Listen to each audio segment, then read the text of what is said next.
వినియోగి ప్రేక్షకులకు స్వాగతం తెలియజేస్తూ, వినియోగదారులకు కష్టం ఏ రూపంలో వస్తుందో ఎవ్వరూ గమనించలేం. ఎక్కడైనా హోటల్కి వెళ్తే కొంత తినేసిన ఇడ్లీలో బీడీ ముక్క కనిపించవచ్చు. లేదు, బస్సులో ప్రయాణం చేస్తుంటే ఆ బస్సు బాడీలో ఉన్న మేకోటి వాళ్ళకి గుచ్చుకోవచ్చు. సినిమా హాల్లో సినిమా చూస్తుంటే కుర్చీ విరిగి కింద పడిపోవచ్చు. అది ఈ లిస్టు చెప్పడం సాధ్యం కాదు. బట్ సఫర్ అవుతున్నది ఎవరు? వినియోగదారులు. అంచేత ఈ వినియోగదారునికి ఏ రూపంలో ఎటువంటి కష్టం వచ్చినా సరే మనం ఆ కష్టాన్ని ఎలా అధిగమించవచ్చు, లేకపోతే ఆ కష్టం కలగటానికి కారణాలు ఏమిటి అనేది విశ్లేషించుకోవాల్సిన అవసరం ఉంది. ఒక యువతి హెయిర్ స్పా ఇది చేయించుకోవాలని ఒక సెలూన్కి వెళ్ళింది. సెలూన్ ఓనరు, అక్కడ ట్రైనింగ్ అవుతున్న సర్వీసులు ఇచ్చేవాళ్ళు వీళ్ళంతా ఉన్నారు. ఖరీదైనవి విదేశాల నుంచి తీసుకొచ్చిన లోషన్స్ ఉపయోగించి మీకు హెయిర్ స్పా చేస్తాము అని వాళ్ళ వాగ్దానం. సరే, చేస్తారు అన్న నమ్మకం కుదిరి ఆమె అక్కడికి వెళ్ళి హెయిర్ స్పా చేయించుకోవడానికి ఎంత ఛార్జ్ అని అడిగితే అది 8,500 ఎంతో చెప్పారు. అది ఒకరోజు జరిగేది కాదు, ఫేషియల్గా జరగాలి హెయిర్ స్పా. సరే, ఆ లోషన్స్ విదేశాల నుంచి తెప్పించారో ఎక్కడి నుంచి తెప్పించారో మొత్తానికి ఆ లోషన్స్ ఇచ్చి వాళ్ళు ట్రీట్మెంట్ ప్రారంభించారు. అది ఆల్మోస్ట్ ఒక మెడికల్ ట్రీట్మెంట్ లాంటిదే. చేస్తుంటే ఆ మొదటి రోజు చేసిన తర్వాత ఆవిడకి చాలా ఇన్కన్వీనియంట్గా ఫీల్ అయ్యింది. ఎందుకంటే ఆ జుట్టు అంతా చిక్కులు పడిపోయింది. ఆ చిక్కులు ఓడట్లా.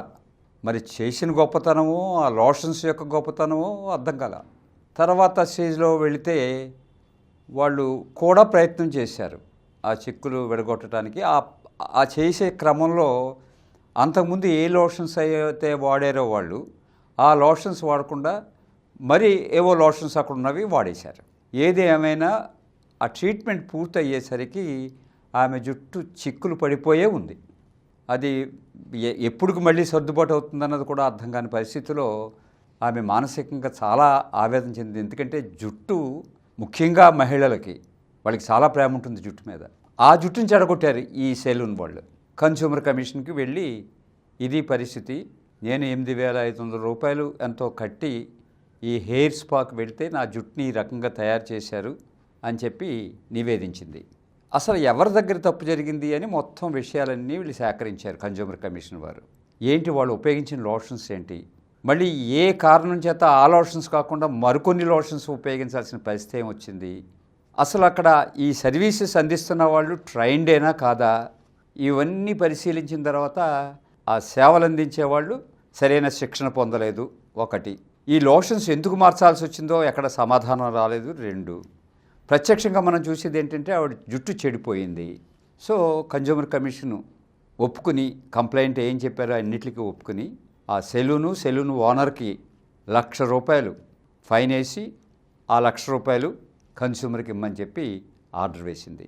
ఈ రకంగా సర్దుకుపోవటం అనే గుణం మనకుంటే ఏదో వాళ్ళు చేశారు అవ్వలేదు, వాళ్ళ పాపని వాళ్ళే పోతారు, ఇవన్నీ ఇదివి కాదు మనం మాట్లాడాల్సింది.